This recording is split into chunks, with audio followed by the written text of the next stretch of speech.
We start with the scourge of gun violence in this country, which is only getting worse.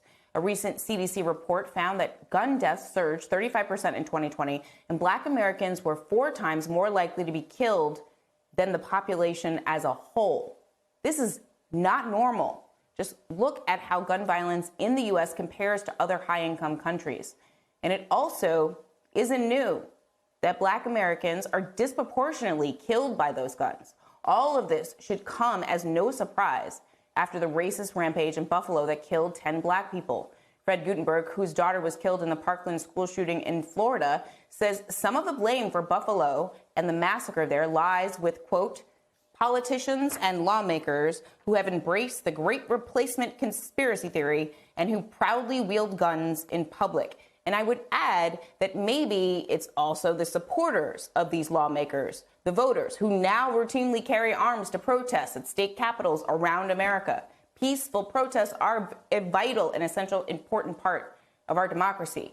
When mostly white protesters showed up armed at our government buildings, I think that sends a very different message entirely. Fred Guttenberg joins us now. Since the killing of his daughter Jamie in Parkland in 2018, he has become a gun safety advocate. And Fred, it's always great to talk to you. Unfortunately, it happens usually after a horrific tragedy. I mean, you've called out politicians publicly who pose in these photos with their families holding these giant guns. But there also seems to be an increase in armed protests in the seats of government power and outside of government buildings. Do all of these images project a false, but you think dangerous sense of power and strength to young people, particularly folks like this young suspect up in Buffalo, who may buy into some of these white supremacist beliefs? Well, it does. And in fact, there's data, there are studies that show the impact of this imagery on kids. It is the reason I've actually filed a complaint with the Federal Trade Commission on the marketing practices of Smith & Wesson as related to the young person who murdered my daughter, because there's data, there's evidence. And I'm so glad you mentioned the politicians who pose with these weapons, because that also sends a clear signal. The first thing I thought about this weekend after I settled down from the news of this shooting was the memory of Thomas Massie and his holiday photo, because it said, hey, it's normal. This is okay. But the truth is, this imagery, people showing up in public, this violent insurrection, and that's what it was that happened on January 6th, the showing up at public buildings, the made up stuff around CRT, and then the pushing of conspiracies that are happening now. It's actually not like this stuff has happened in this country for a long time. This is a new-ish phenomenon, call it, of the past 4 years. And we better stop it while we can.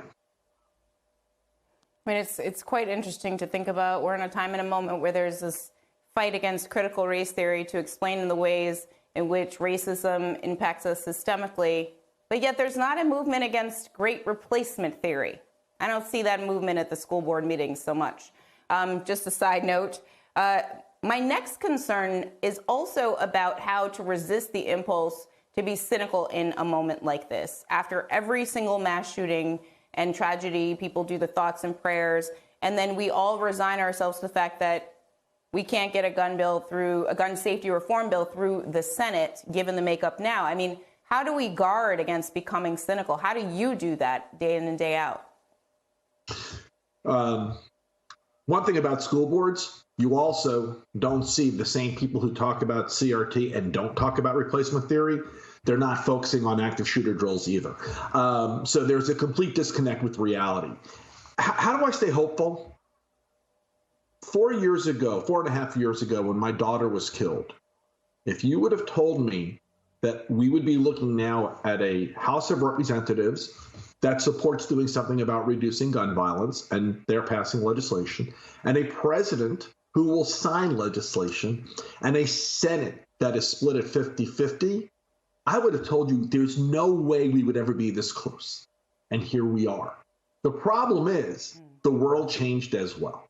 And so we are closer than we've ever been to passing gun safety legislation. We are also closer than we've ever been to losing the chance if the next election goes the wrong way. And so here's how I stay hopeful, because I believe in the American people. And I believe the American people understand the importance of the 22 vote. I believe the American people know it wasn't the last election that was the most important of our lifetimes. It's the next one. It's 22, even though it's a midterm. And I believe the American people are going to show up in presidential year numbers. And I believe the American people are going to vote for gun safety.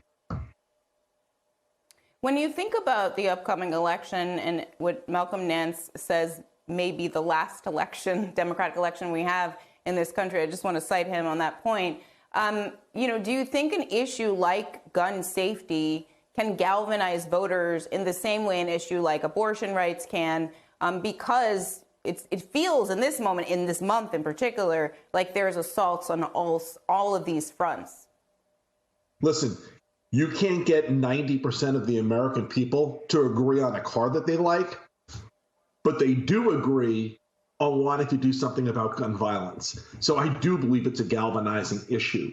And I do believe if we listen, I think people who want to reduce gun violence, and I think Democrats, if they stop worrying about what the Trumplican side says and focus on what we intend to do for the American people to reduce gun violence and to support democracy, I think we can galvanize.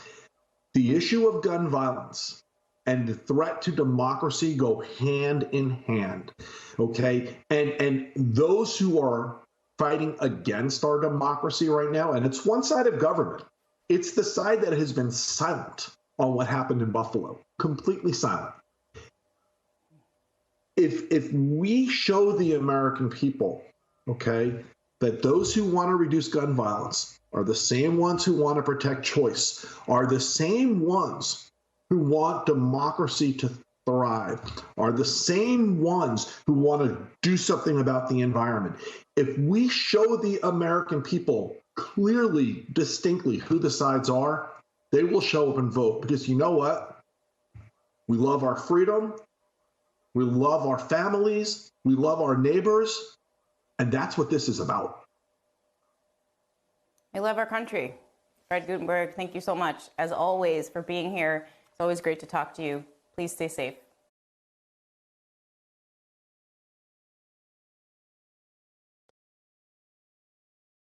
Hi, I'm Zerlina Maxwell. Thanks for checking out our channel on YouTube. You can see more from Zerlina by clicking any of the videos on this screen, and make sure you subscribe below to stay up to date on the day's biggest stories. Thanks for watching.